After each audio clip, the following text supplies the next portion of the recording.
Katzenbach, the second Assistant Attorney General. We know that in probably a little afternoon on the 24th of November, that's a Sunday, Nicholas Katzenbach, at home in his study with no secretary available, wrote out in longhand his famous memorandum for Mr. Moyer. And he said that we have to show the American people that the evidence is such that Lee Harvey Oswald killed the president. And he more or less said that we have to make Oswald the assassin. We have to quiet the discontent within the country. At the time that is happening, LBJ is then talking to Hoover, saying that he does not want a presidential commission, when in fact he had just gotten off the phone with Katzenbach telling him he wanted one. The Warren Commission was established by Lyndon Johnson largely and basically to reaffirm what the FBI report would be on this assassination. That was the purpose of the Warren Commission. That's not speculation. You can see that in the phone conversations with Lyndon Johnson and those prospective men who would serve on the commission. He wanted them to corroborate the FBI's report on this. Dick? Yes? I hate to bother you again, but I wanted you to know that I made an announcement. Well, announcement what? Of this special commission. Oh, you have already? Yes. And I got Chief here. May I read it to you? Yes. The President announced that he is appointing a special commission to study and report upon all the facts and circumstances relating to the assassination of the late President John F. Kennedy and the subsequent violent death of the man charged with the assassination. The President stated that the majority and minority leadership of the Senate and the House had been consulted with respect to the proposed special commission.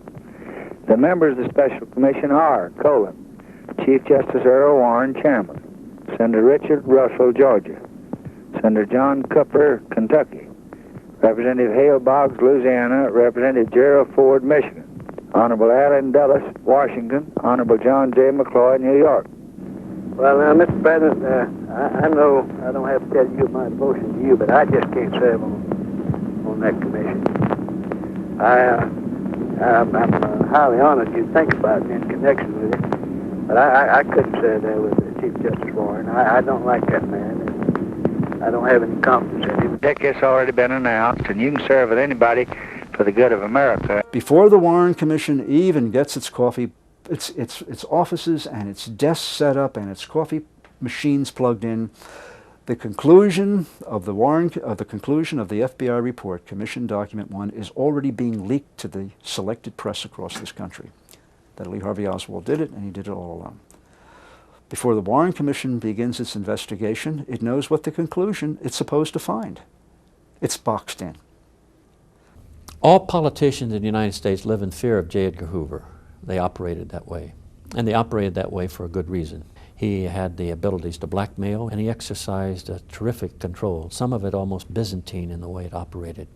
And people that looked upon J. Edgar Hoover as sort of a latter-day American Christ, when in fact he was an ugly blackmailer, a man with no morals.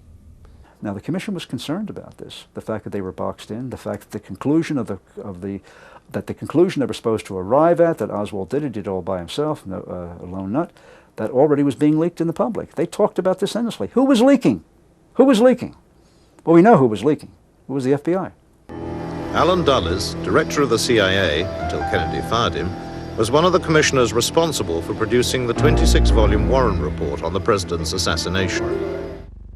Lyndon Johnson appointed the Warren Commission, which was made up of very dignified and honorable men. Liberals and conservatives, Democrats and Republicans. And people think they conducted an investigation of the Kennedy assassination. They did not. The FBI conducted the investigation. The tenor of the Warren Commission is most dramatically revealed in the transcripts of an emergency session called by the Commission's attorney, Lee Rankin. Rankin had received evidence that Oswald once worked as an agent for the FBI. It concerned him for a number of reasons. Most obviously, because it tied Oswald into Hoover's agency. The transcript reads, Rankin, if that was true and it ever came out and could be established, you would have people think that there was a conspiracy to accomplish this assassination that nothing the Commission did or anybody could dissipate. Boggs, you are so right. Dulles. Oh, terrible. Boggs. The implications of this are fantastic, don't you think so? Rankin. Now it is something that will be very difficult to prove out. I am confident that the FBI will never admit it, and I presume their records will never show it. Dulles. Why would it be in their interest to say he is clearly the only guilty one? Rankin. They would like to have us fold up and quit.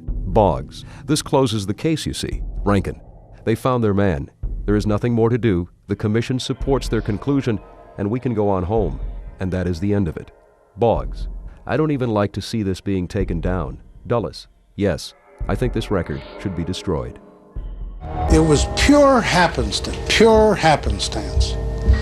that Lee Harvey Oswald was being transferred at the time that Jack Ruby got to the Dallas police station. It's a very valid criticism of the Warren Commission that it failed to follow up many, many important leads and witnesses that came to its attention. One of the best examples, I think, is the fake Secret Service man up on the grassy knoll and a Dallas police officer. Within a minute or two after the shooting, Officer Joe Marshall Smith ran up on the grassy knoll following the other witnesses. That's where they all went initially. And Joe Smith pulled his pistol when he spotted a man behind the picket fence up on the grassy knoll. And this was a man dressed in coat and tie. And this man, even looking right into Smith's revolver, said, "Hey, I'm Secret Service." And he pulled out some credentials that to Officer Smith indicated that this man was legitimate. Smith left him alone and went away, investigating other areas in the plaza. The important part is that the Secret Service at no time had any agents anywhere in Dealey Plaza, with the exception of the agents who were riding in the motorcade.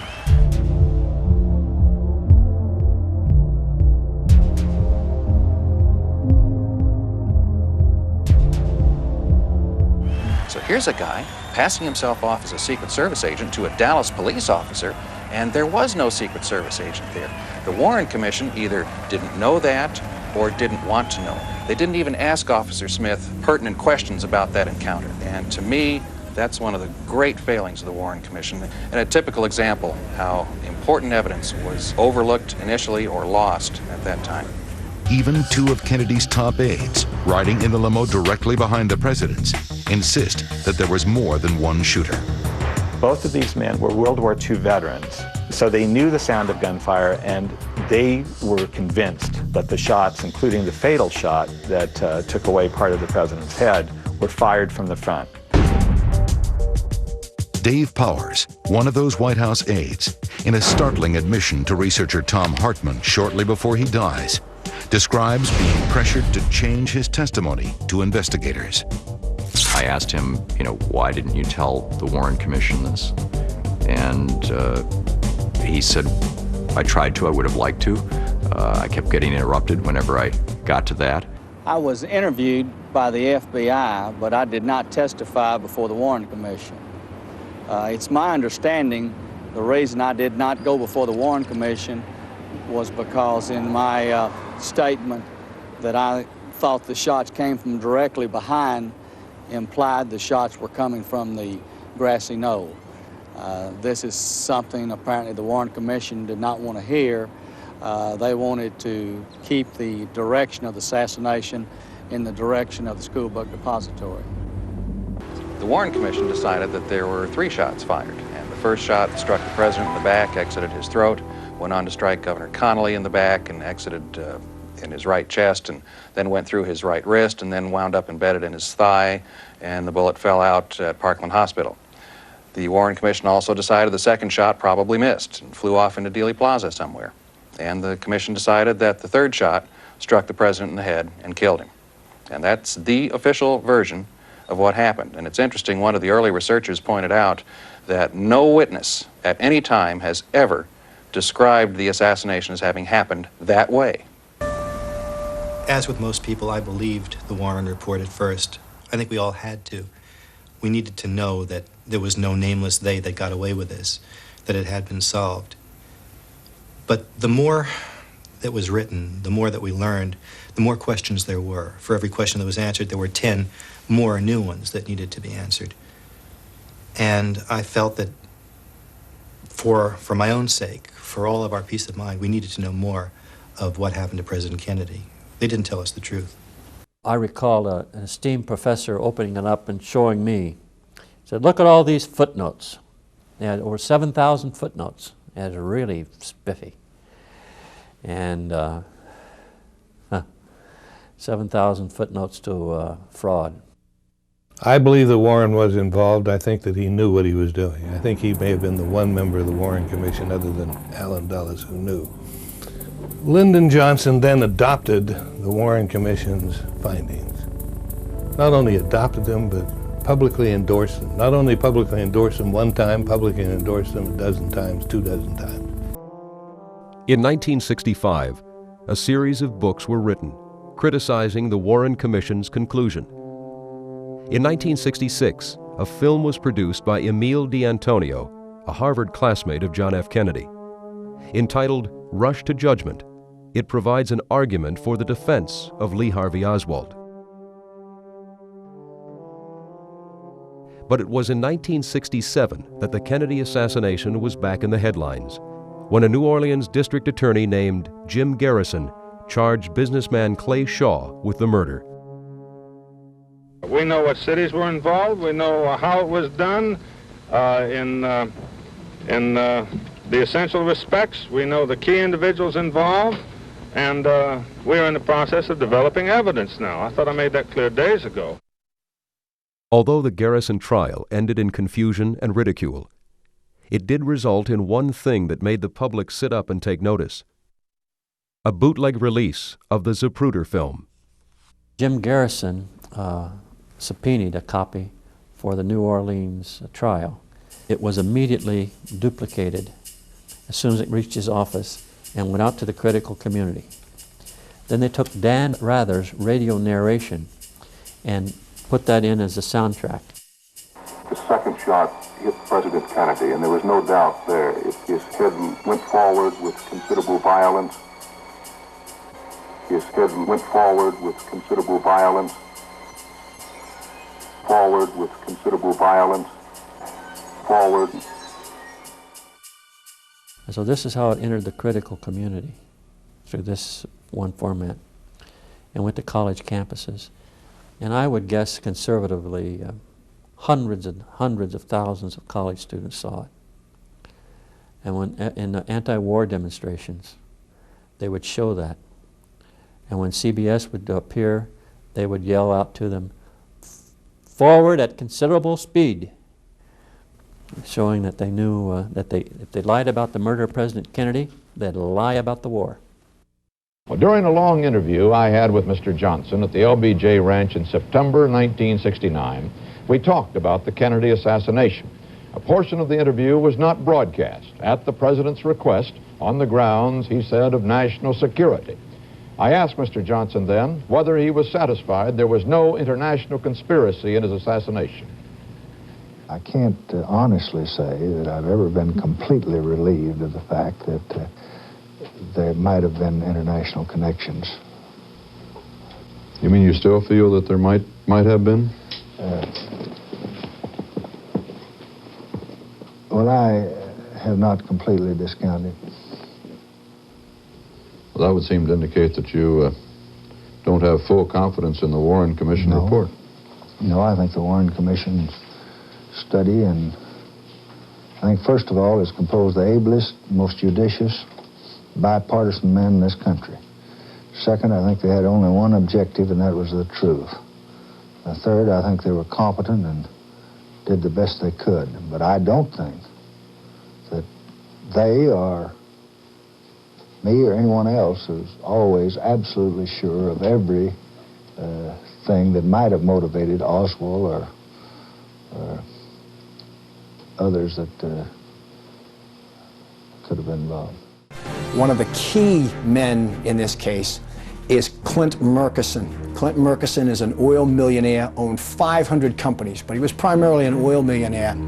He also controlled Texas, controlled Johnson. His major means of operating and controlling people and influencing people was a little hotel called the Hotel Del Charro in La Jolla, California. It cost $100 a day in the 50s. And at that hotel, he would invite all these powerful, influential people. Richard Nixon would come there. Key lieutenants of Carlos Marcello, the head of the mafia in New Orleans, used to vacation there. J. Edgar Hoover, the head of the F.B.I, used to vacation there. Free. Every summer for 10 summers, free. Another Johnson man with close ties to Murchison was a wealthy Texan called D.H. Byrd. D.H. Byrd was an underboss for Murchison. He was a Del Charo regular. He owned the Texas School Book Depository. He also founded the Civil Air Patrol, which was a kind of military organization, and Lee Harvey Oswald was a member of the Civil Air Patrol. Another associate of Murchison at the time is Bobby Baker. Bobby Baker's in trouble with the scandals, and he was in all kinds of business deals with Murchison, and many of them were illegal. So Murchison was concerned that Baker and that corruption would lead to his door. And maybe not only would Baker go to jail and Lyndon go to jail, but maybe Murchison would go to jail.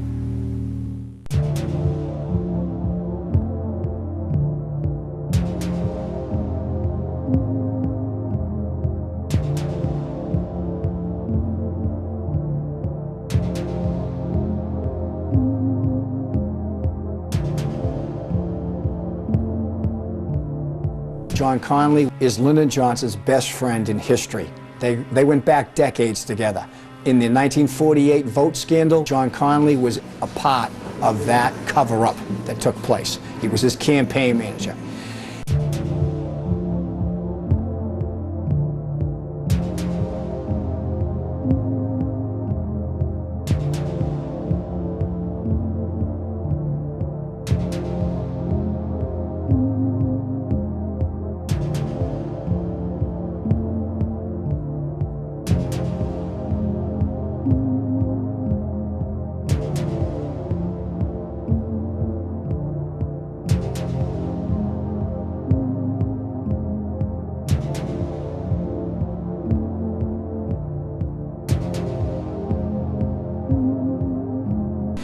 It is without question John Connally who entices John F. Kennedy to Texas. Once they get him there, then they're in control of everything. Motorcade routes, the evidence, the Dallas police, everything. It's their land, it's their territory. Lyndon Johnson and his Texas cronies suckered President Kennedy to Texas. He's got the power to give the CIA what it wants as president, as opposed to Kennedy, who they feared. He's got the power to take the National Security Action Memorandum that Kennedy had signed in November 1963, tear it up, reverse it, and create a war where 3 million soldiers wound up going to Vietnam instead of 16,000 being brought home by JFK. He can make J. Edgar Hoover director of the FBI for life. He's the man in the middle.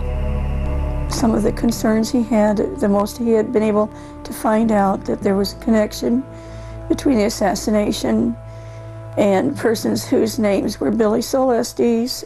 At this courthouse in Franklin, Texas, a former Johnson business associate, Billy Celestes, appeared before a grand jury. According to Billy Celestes, there were 8 murders perpetrated on the part of Lyndon Johnson. The first name was a man named Douglas Kinzer. That was followed by a number of men involved in Estes businesses who were corrupt, and they were all killed with carbon monoxide. Josepha Johnson's name is listed on this Justice Department document. That's Lyndon Johnson's sister. So Estes is accusing the Vice President of the United States of murdering his own sister. And the 8th name listed is the President of the United States, John F. Kennedy.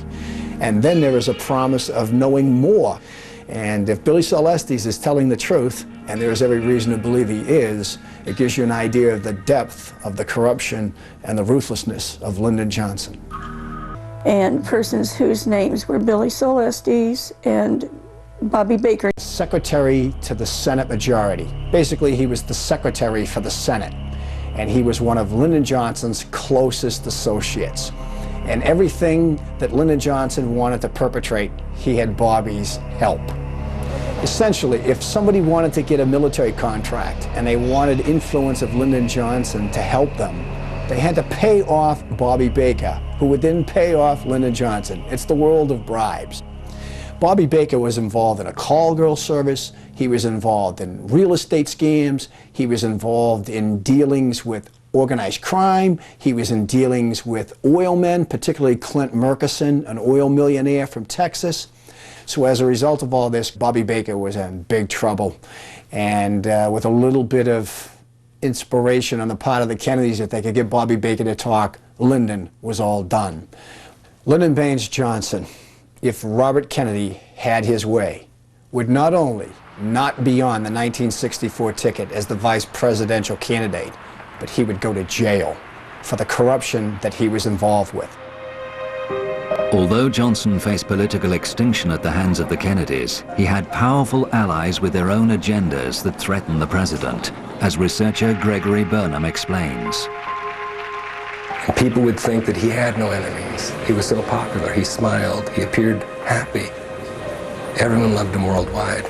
But what people don't seem to understand is behind the scenes, he was making changes, and he was making them decisively, and he was taking some very, very daring steps. He was committed to pull out of Vietnam. By October, he had signed a document, NSAM 263, to that effect. 1,000 troops home by Christmas, and all personnel out of Vietnam by 1965. But that wasn't very good for the military-industrial complex. Is abolishing the Central Intelligence Agency, pulling their teeth.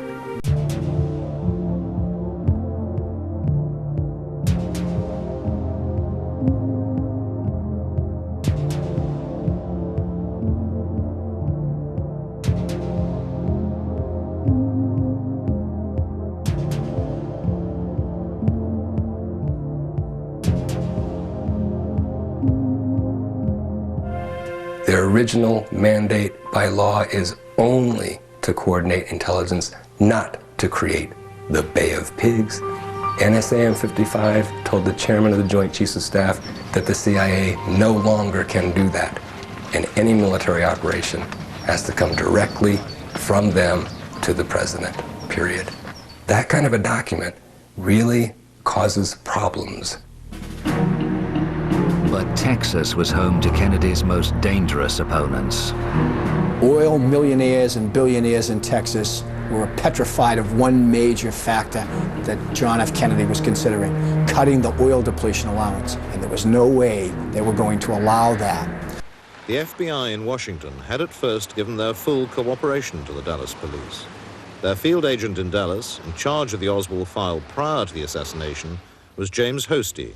He was directed to help the police in their initial interrogation of Oswald.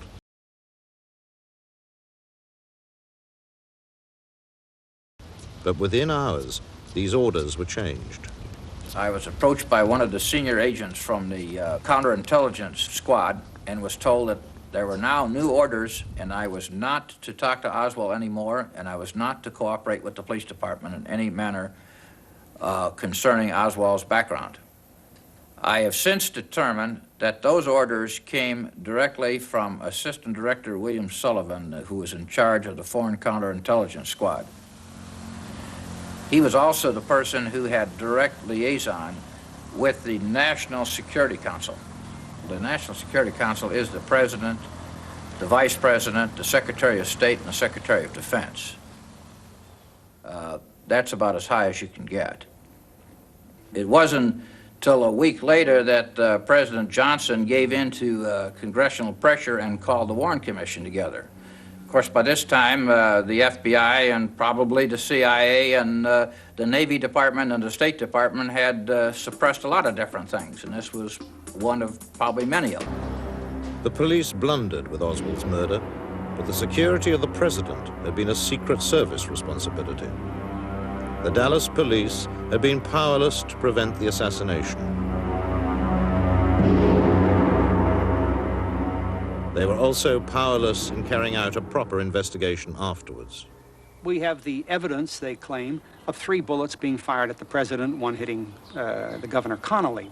Well, policemen would take those hard bits of evidence and begin to put this thing together, and first of all would show that they could not have done the damage they did, the lethal damage they did, with only 3 bullets. If you come to this conclusion and you do it accurately by physical evidence, you throw the entire Warren Commission report out. The policemen working on the street are accustomed to solving murders, and they would go right ahead of it, with it, unless somebody stopped them. I have it here, where Mr. Wade requested, said I request that you turn all of the evidence obtained in the investigation of Lee Oswald's assassination of the president over to the FBI for mailing to Washington. We're turning all of our physical evidence over to the FBI. This was on the direct orders of the head of the FBI, J. Edgar Hoover. Here you have the greatest police agency in the world. They're supposed to keep the president alive. He's killed in broad daylight on the streets of a modern American city. How can Hoover possibly admit that he couldn't know about this and he couldn't prevent it? There was only one way, by having a nut who was all alone do it. There was nobody to squeal on. So, from the beginning, J. Edgar Hoover had an instant vision. Oswald was a lone nut assassin, and that's all that anybody ever considered, anybody in official position. All investigations focused on the lone gunman theory, and within 2 weeks, a detailed FBI report declared the guilt of Lee Harvey Oswald. Another long-standing critic of the official version of events has pursued the truth through the Freedom of Information Act, acquiring valuable documents which he believes prove a cover-up at the highest level. Former Senate investigator Harold Weisberg. Lee Harvey Oswald was killed by Jack Ruby on Sunday, the 24th of November. Nicholas Katzenbach was the acting attorney general and the deputy attorney general, and he knew immediately that Oswald wasn't going to be tried. They didn't have to put this evidence into court. So he takes a lawyer's yellow Lego pad, he writes out in longhand a memorandum to Bill Moyers, that was the channel to Lyndon Johnson, and in essence he says, we got to convince the world that Oswald was a lone assassin and that the evidence was such that he would have been convicted if he'd gone to trial. This is before they collected any evidence. This was Monday morning, Monday after the assassination. After the president's murder, Hoover had absolute control of the cover-up. All the physical evidence relating to the crime was swiftly removed to Washington. From the beginning, Oswald was promoted as the lone nut assassin, but in LBJ's home state, tongues were wagging.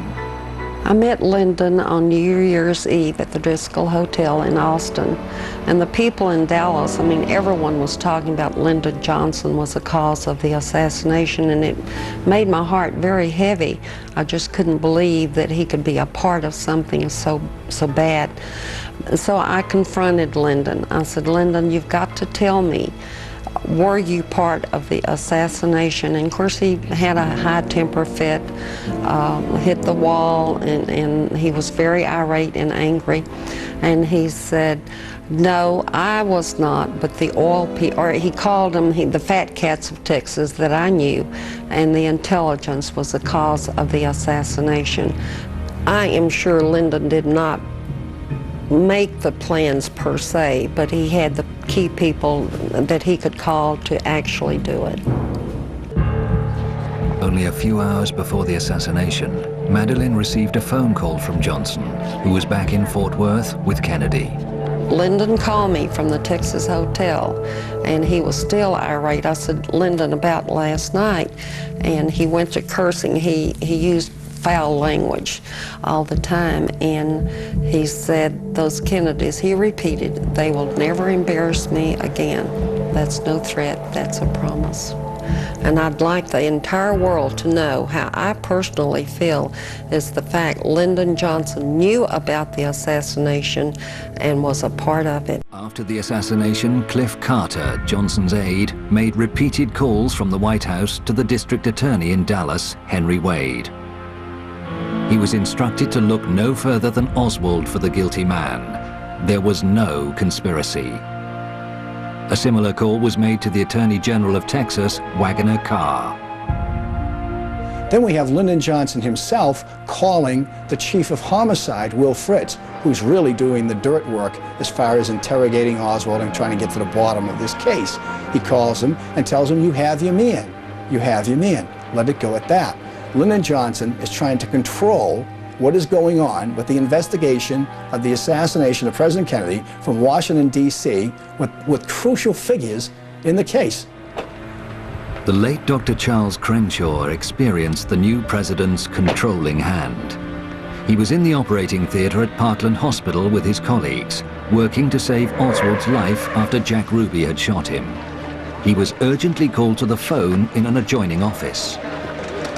I picked up the phone, and it was there I heard this voice like thunder that stated, "This is the president, Lyndon B. Johnson." And he asked, "How is the accused assassin doing?"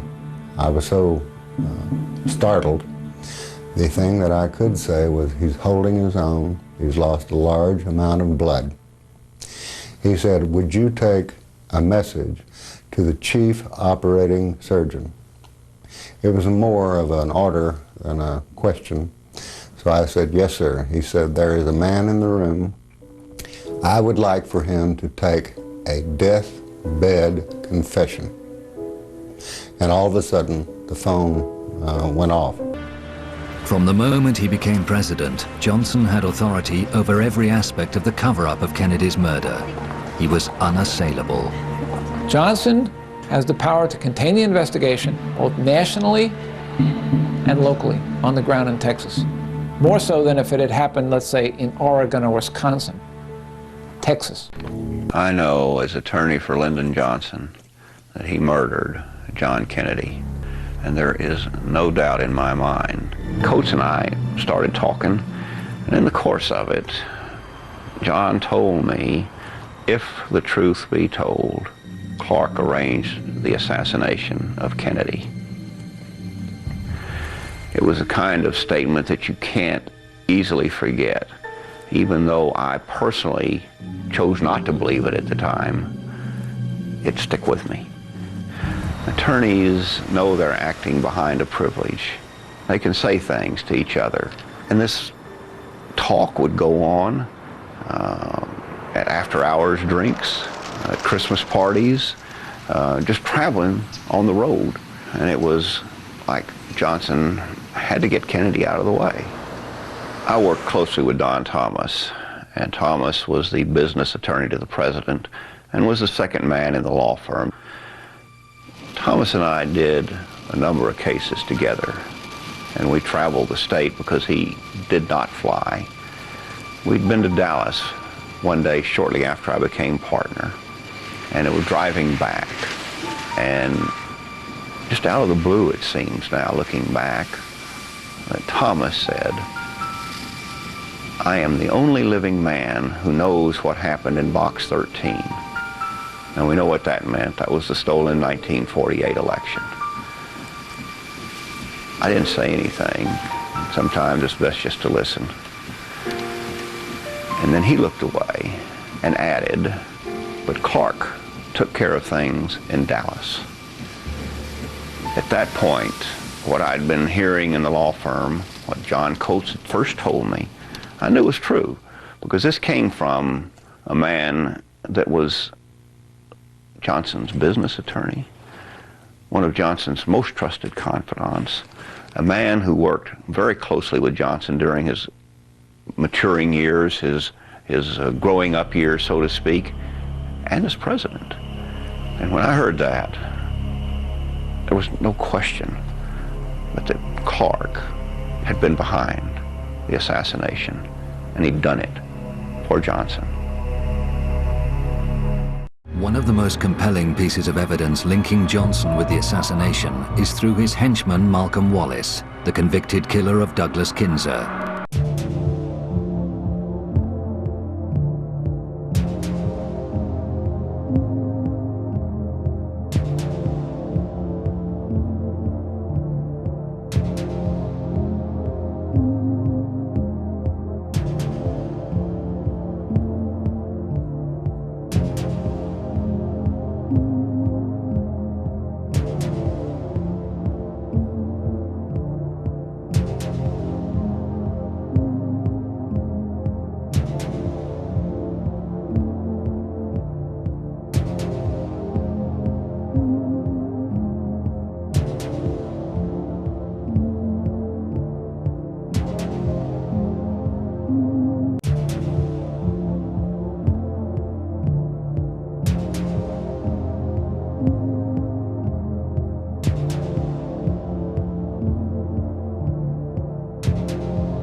In the hours following the assassination, on the 6th floor of the Texas School Book Depository building by the southeast corner window, the Dallas police discovered an unidentified fingerprint. The fingerprint is the ultimate part of the Mac Wallace story. The FBI fingerprinted every Texas School Book Depository employee, including the women employees who worked downstairs, never handled the boxes. They fingerprinted every Dallas officer that was in the sniper's nest so that they could remove those fingerprints from consideration. At the end of the day, you have one fingerprint remaining. It sits in the National Archives for 35 years, until 1998. An investigator takes it to a highly qualified, certified latent print examiner, CLPE, along with a redacted fingerprint card from Mac Wallace from the 1951 murder of John Douglas Kinzer. And he said, here's a print card. Do you see anything? Nathan Darby is one of the most experienced fingerprint experts in the United States, with 35 years service in the U.S. military and the City of Austin Police Department. I didn't know where it came from, and a week or 10 days later, I called the party and that had brought it over and said, well, it's a match. The finger that made the ink print also made the latent, and we called that a match or identified. And there was no question about it. They matched. 3 years later, Nathan Darby readdressed the same evidence and reconfirmed his original findings. When he was done, he had a 34-point match. And when you mention that in criminal circles to an investigator, how confident would you feel with a 34-point match? Oh, that's a slam dunk. It can't miss. It doesn't get any better than that. You give me a 34-point match on any case in the United States, I'll take it to court and win. The inked and the latent print are made by the same finger. And the other evidence that I've been presented with was Malcolm Wallace's left little finger, without a reasonable doubt. Now, the fingerprint in question came from a cardboard box in the sniper's nest in Texas School Book Depository. Fingerprints do not last long on cardboard. So it's fair to say that either Malcolm Wallace was wandering around there for no purpose, he was in that sniper's nest on November 22nd. That evidence, that fingerprint evidence, along with Malcolm Wallace's sordid resume, was sent to every imaginable agency or individual that could have an interest in what happened to John Kennedy. The only people that took notice of it were the Dallas police, because it's still an open homicide on their blotter. And they took serious notice of it. And then they were told, forward it up the line, because Dallas no longer has any evidence. It's all in federal hands, even though it's an unsolved homicide. They forwarded it up the line. And it took 18 months for the FBI to say verbally, no, it's not a match. And the single most important fingerprint found in the last 35 years was buried.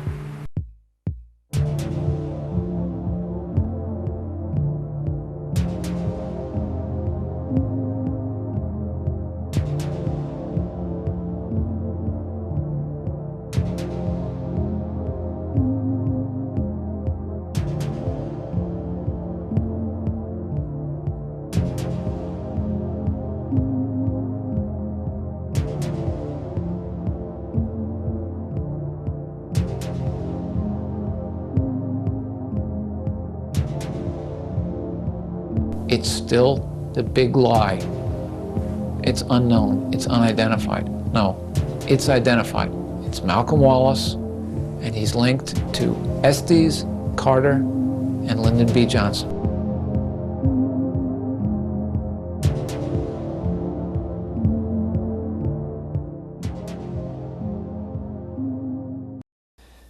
I know that President Kennedy was assassinated by somebody from the front and that there was a conspiracy. People who know something, why don't they just bring it out and tell the truth? Why lie about something? Somebody knows that they're lying. I know they're lying. Why? We have the right to know the truth. If we don't have the truth, everything we build on is a lie. It's like building a building on a false foundation. Sooner or later, it's going to crumble. I think we must know what happened in November 22, 1963, in order to be a democracy today.